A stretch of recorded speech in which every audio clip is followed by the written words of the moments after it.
ఏలేంతటి cunning brain ఉన్న నేను కనీసం ఈ ఇంటిని కూడా నా గుప్పట్లోకి తెచ్చుకోలేక తడబడిపోయాను. ఇలా పడిపోయాను. పడిన నేను కెరటమై లేవాలి.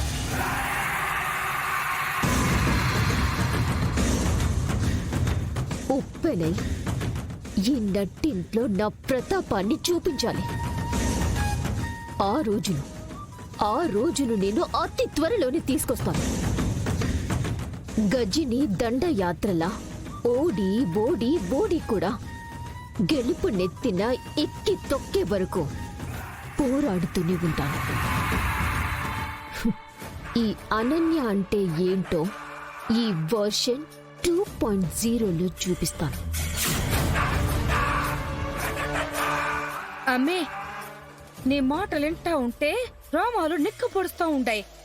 కానీ ఈడ మన డ్రామాలేవి వర్కౌట్ అయ్యే పరిస్థితి లేదే. ఫ్యామిలీ మొత్తం యాక్షన్ సినిమాలో మాదిరి కంటి చూపుతోనే మనల్ని ఖైమసేసేలా ఉంటారు.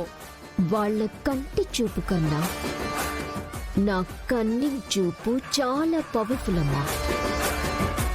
మెడపట్టి మనల్ని బయటికి గెంటిన పని మనిషిగా అయితేనే తిరిగి ఇక్కడికి ఎంట్రీ ఇచ్చాం కదా.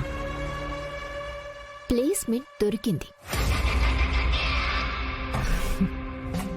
ఇంకా బేస్మెంట్ ప్లాన్ చేసి నా కలల కోటకి కన్స్ట్రక్షన్ మొదలు పెట్టడమే బ్యాలెన్స్. అదే ఎట్ట పాజిబుల్ అంటా ఉంటాడమ్మే. ఇంతకు ముందైతే మీ లీలావతి అత్తగారు నీ వైపు ఉండేవాళ్ళు. ఇప్పుడు ఎవరున్నారు నీ పక్కన? నేను తప్ప ఎవరూ లేరు కాదు. ఏమీ లేని శూన్యం నుంచే ఫంగస్ పుట్టినట్టు నేను నా కోసం ఒక సపోర్ట్ ని పుట్టించగలను. ఎవరమ్మే ఆ సపోర్టు? ఉందిగా, ఆ తింగరి మాలోకం శరణ్య. శరణ్య? అవును. నేను ఎన్ని తప్పులు చేసినా అది నాకు ఏదో ఒక పాయింట్లో ఎమోషనల్ గా నాకు దొరికిపోతుంది. అక్క అనే సెంటిమెంట్ తో అటాక్ చేస్తే ఆటోమేటిక్ గా అది నా గుప్పెట్లో పడి ఉంటుంది. పద, వర్కౌట్ చేద్దాం. అమ్మి, పొరపాటున మహానటి సినిమాలో కీర్తి సురేష్ ని పెట్టేసుండారు గాని ఆళ్ళు గాని నిన్ను పెట్టుకునుంటేనా అవార్డులతో ఆఫీస్ హాల్ నిండిపోయి ఉండేది. నాది ఆస్కార్ లెవెల్ పర్ఫార్మెన్స్ అని నాకు తెలుసు.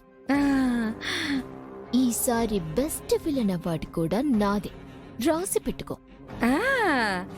అయినా సరే నువ్వు నన్ను కాకపట్టి ఏ ఉపయోగం లేదు. పద, ఇప్పుడు సేమ్ లెవెల్ పర్ఫార్మెన్స్ తో దర్శన్ని కూడా చెవిలో పువ్వుని చేసి మన ప్లాన్ వర్కౌట్ చేయాలి. ఏదంటే పిచ్చిది. నీ మాటలు నమ్ముండాది. దర్శనట్ట కాదుగా. అది చూద్దాం.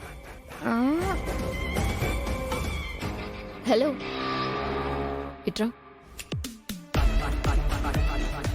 కాఫీ ఎవరికి? దర్శన్ బాబుకి. ఇలా ఇవ్వు, నేను ఇస్తాను.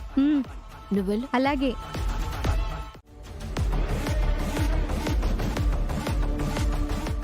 కాఫీ తీసుకోండి మరిది గారు. అక్కర్లేదు.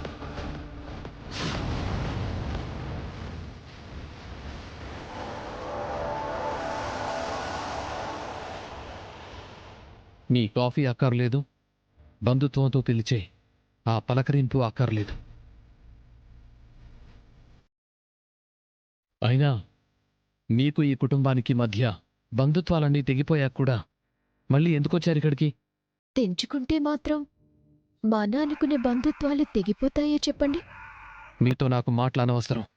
మోసం కుట్రలతో మనుషుల్ని మభ్యపెట్టి జీవితాల్ని చితిలోకి నెట్టే మీలాంటి వాళ్లకి ఈ ఇంట్లో స్థానం లేదు. వెళ్ళండి ఇక్కడి నుంచి.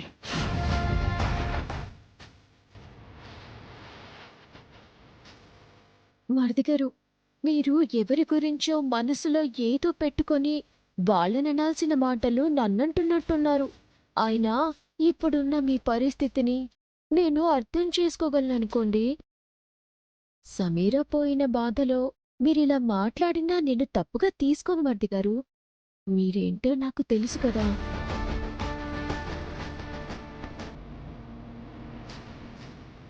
పాపం మా చెల్లి శరణ్య మూలంగా మీరు ఎంతో బాధను అనుభవిస్తున్నారు. ఇది కూడా మీరు బయటికి చెప్పుకోలేకపోయినా నేను అర్థం చేసుకోగలను. ఎందుకంటే నాకు మీలాగే శరణ్య అంటే ఎలాంటిదో ఏంటో తెలుసు. అది అమాయకంగా మంచితనాన్నే ముసుగుగా ధరించి ఇంట్లో అందర్నీ మోసం చేస్తూ ఉంది. ఇంకా చాలా ఆపుతారా?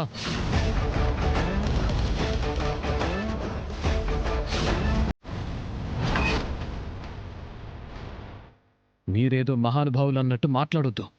అక్కా చెల్లెలిద్దరూ ఒకే జాతి పక్షులు.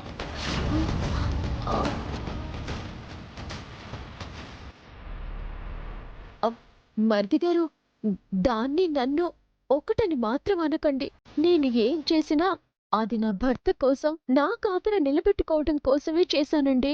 అది తప్పే. కానీ నేను తనలాగా కట్టుకున్న భర్తని మోసం చేయలేదు.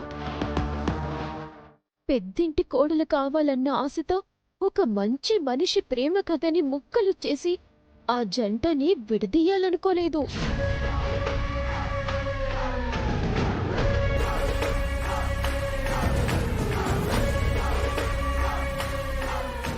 చివరికి భర్త ప్రేమించిన అమ్మాయిని శాశ్వతంగా దూరం చేయాలని ఏ ప్రయత్నమూ చేయలేదు.